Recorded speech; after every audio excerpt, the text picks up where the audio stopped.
My fiancé, female 23, lied to me, male 26, for 3 months about wanting to fix our relationship, then cheated on me with a guy at work. This is a long read, but please make the effort to complete it.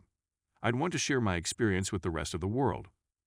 On the 22nd of August this year, we announced our engagement to one another. Yes, she said emphatically. We lived together in an apartment for a period before moving into a house that we were renting out jointly. I reasoned that everything was going swimmingly in our relationship. It took approximately a week after we moved in before she grew distant, dismissive. I brought it up to her the night I discovered it, and she spent the most of the time I was speaking with her on her phone. Keep in mind that she was dismissive during the whole story I'm telling you. Let's fast forward a few weeks and see what happens. We had planned to treat her to a birthday dinner out with friends and family. It wasn't her birthday yet, so this was just a small early celebration. I wasn't delighted with the situation at the time since we were suffering difficulties, work was difficult, and we had to put down a cat. Our buddies noticed that I was melancholy later that evening. We were at this spot, and I was on my way to the next destination.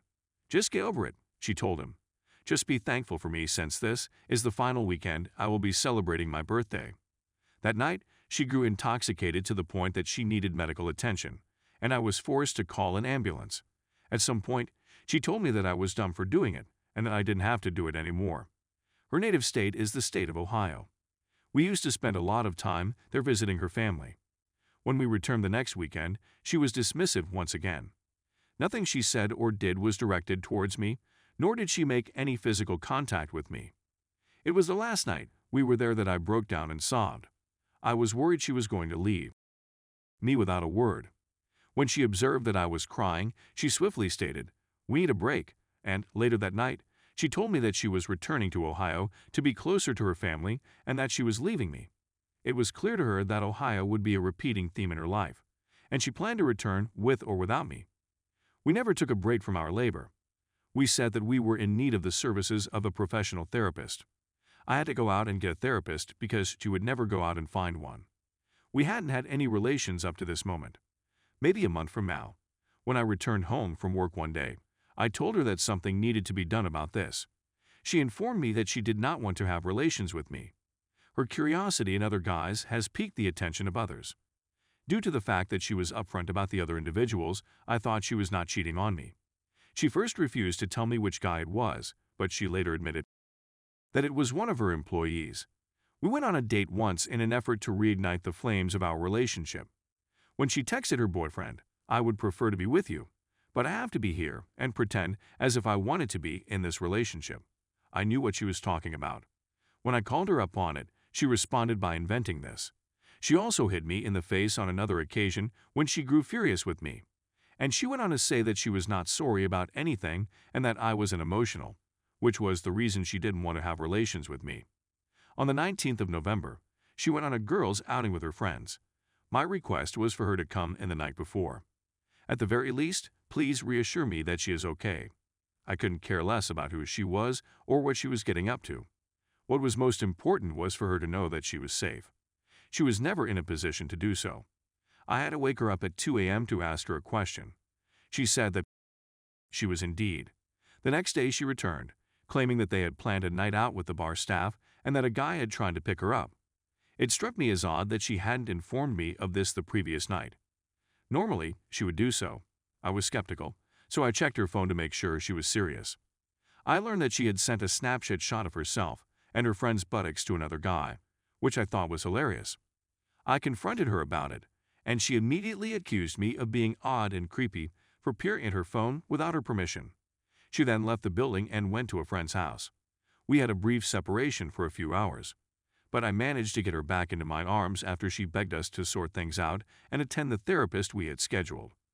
It hasn't even occurred to us to seek counseling at this point, she explains. As a result, I began putting things together shortly after. At some point around Thanksgiving, she started staying late at work and returning home without retrieving her engagement ring from her car. On December 10th, I saw that she was messaging the guy she worked with.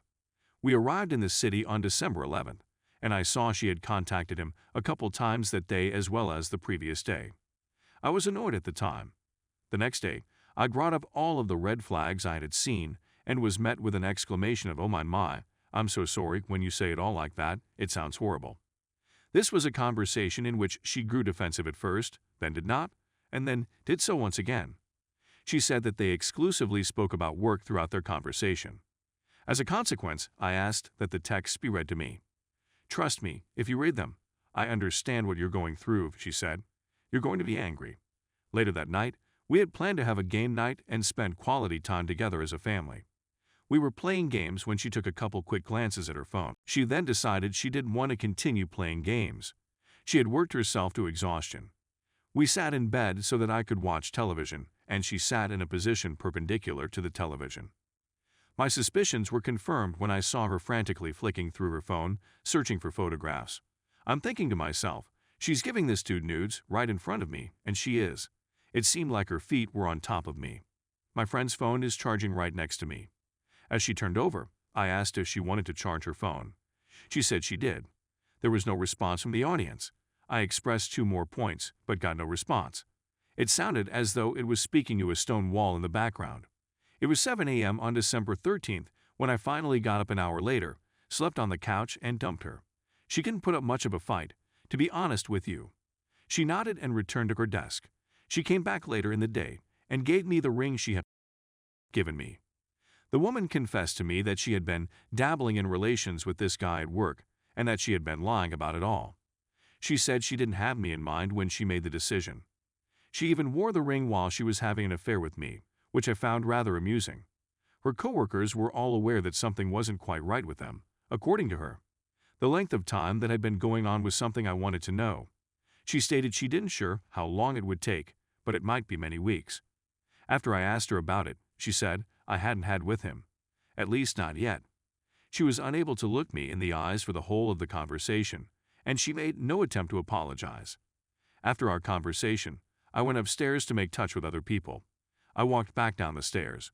It was after she had left her perfume and hair in the shower that she continued to have relations with this guy. Additionally, I was aware of where she was supposed to remain, but she was not present. And it was the last straw. That was the conclusion of our in-person talk. The whole 3-month period, she would encounter challenges, I would feel the need to go, and she would fight back and say, "We can figure it out." If I was upset or sad, she grew impatient with me. She went through with it because, according to her, she felt bad for feeling this way and that it was having an effect on her. She was also sneering and dismissive. She didn't bother to ask about me, and her friends didn't bother to talk to me much either. She made it seem as though I was the source of the problem. She wouldn't even cuddle with me or kiss me on the lips. She'd stay up late on her phone, avoiding conversation with me. In hindsight, these 3 months were the most difficult of my life. It was something I detested, and as a consequence, I was extremely unhappy. She was well aware of this, and she was also well aware that I was fighting on her behalf. She couldn't have cared less. She didn't give a damn about me. I know she cheated on me for the first time in September because I can feel it in my bones. I also have a strong feeling that she has previously had relations with him. Now, once it's over, it's over. I'm able to be satisfied. That whatever this woman did will remain on my body for the rest of my life as a physical reminder of her actions. I have the ability to rehabilitate and restore my identity. Following today's post, I'm enraged, outraged, and perplexed.